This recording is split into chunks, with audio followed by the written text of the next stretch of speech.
I've just beaten an addiction. And I got addicted. In fact, my nephew got me onto it last year. About 18 months ago now, I guess. No, 16 months ago. And he's like, yeah, you should try it. I tried it. I started off, there's different kinds of it. And I started off on I guess quite a kind of low dose of it. And I worked my way up and I was fine. And then eventually I got fully addicted to the kind of the most crystalline version of this thing. And it just absolutely hooked me in the sense that I would do it, get my fix, and it's a pure dopamine fix. And then I would just keep going on and on like a rat on a treadmill, absolutely unequivocally addicted to it. And I weaned myself off. I realized that I had to wean myself off this. It wasn't getting in the way of my life, but it was sucking, not supplying. It was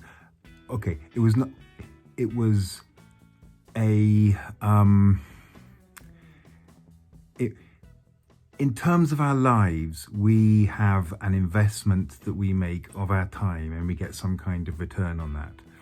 And that may be writing a opera, or it might be making a Christmas decoration or a bench or a scientific formula. It doesn't matter just what it is. But we put time in and we get some kind of value out of it. And what we want to be trying to do is to optimize that.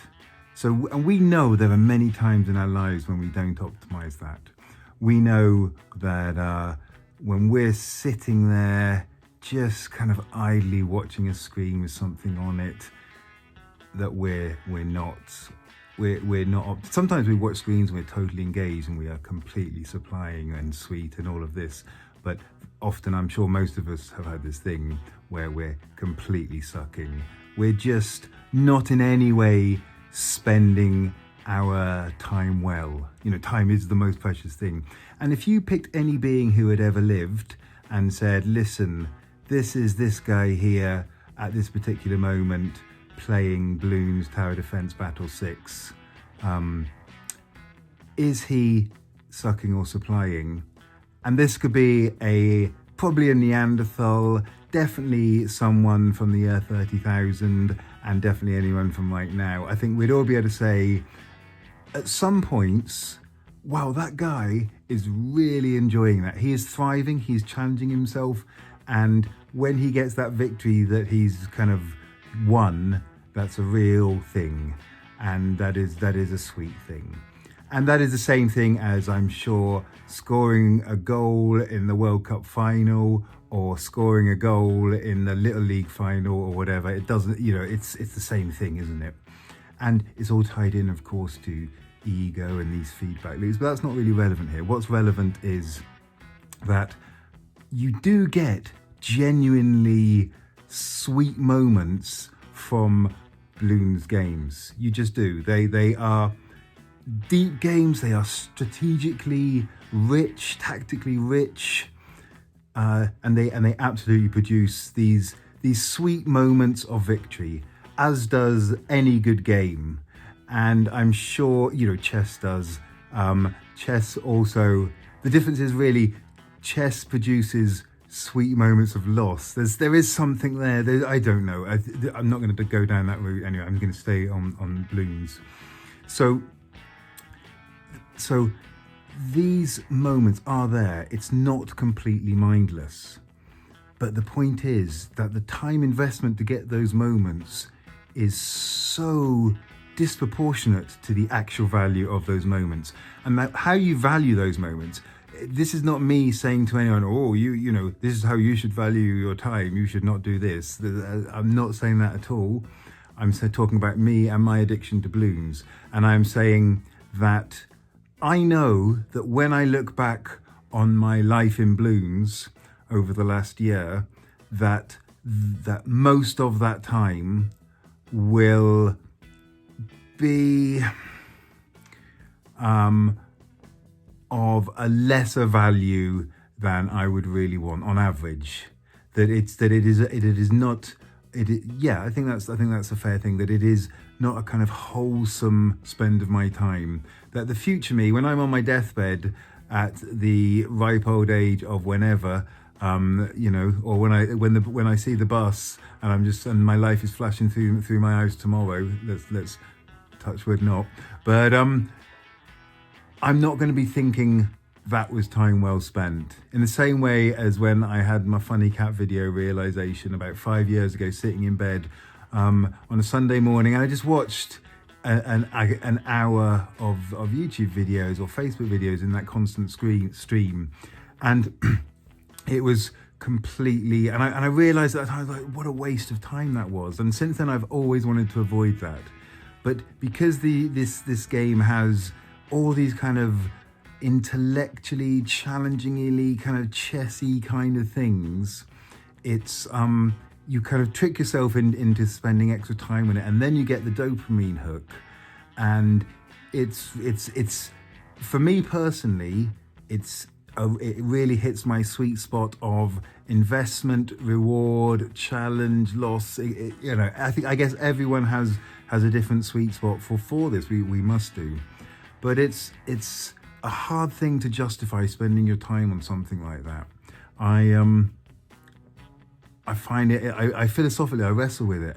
How it is, often I say, oh, so what? It doesn't matter whether you're sitting reading, complex, philosophy or physics or literature or what. It doesn't matter whether you're doing that or writing or whatever, or whether you're sitting playing Candy Crush, that there is no difference in the spending of time. That's the kind of background murmur of this discussion, I think, and I think that's fundamentally wrong. I think there is, just logically, if you say what is the most valuable thing, and you ask this question down to its roots, it ends up time. Time is the most valuable thing. Of course it is. This is just a no-brainer of life, isn't it? And so then it follows that how you spend your time is important. So if I'm spending my time playing Bloons, should I never ever play Bloons? With the Buddha or Marcus Aurelius or Epictetus or any of these super ace people who, with Descartes have played Bloons. I don't know.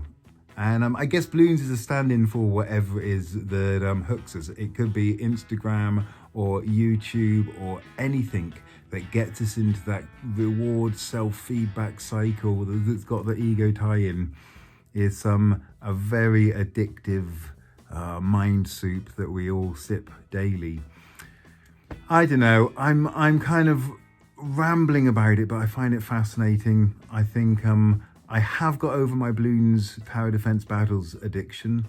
That is the most addictive of the lot of them, because they are like 5-minute games, and I remember years ago my cousin telling me, who is very into the Hearthstone game, and he would say he's been addicted to that in his time, and he told me how that Blizzard literally have these algorithms that completely match you with people where there's going to be this balance between playing and winning.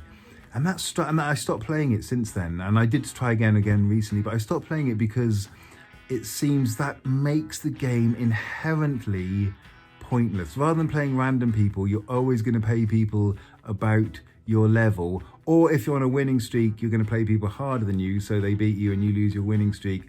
Or if you keep losing, it's just like the algorithm can completely create this artificial challenge of victory and loss. That's not playing. That's not actually a game, is it? That's if one of the key features of a game is having challenge and kind of equanimity of outcome, then that can't be. And I think Bloons doesn't really have that because it's arena based. So rather than you playing people who the algorithm gives you, you kind of choose the risk of what you're willing to play in terms of game collateral. It's a subtle distinction, but I think it's an important one. Nonetheless, it is still super addictive. It's fascinating how much money these companies are spending on making their product, be it social media or games, super addictive. And it's not a conspiracy. It's people trying to make the most money as they are legally meant to do in corporations. It's not a conspiracy. I don't think it is.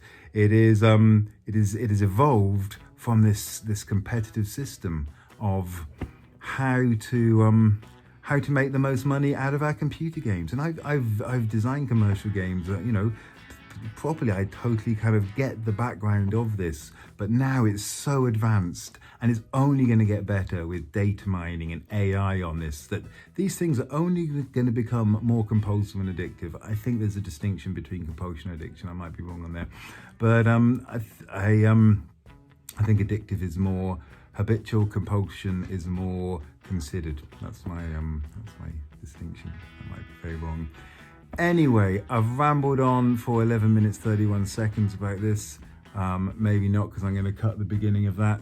And my domestic assistant has just walked in with a massive platter of goodies. Half a bottle of Malbec. So I'm going to go. Yeah, cheerio.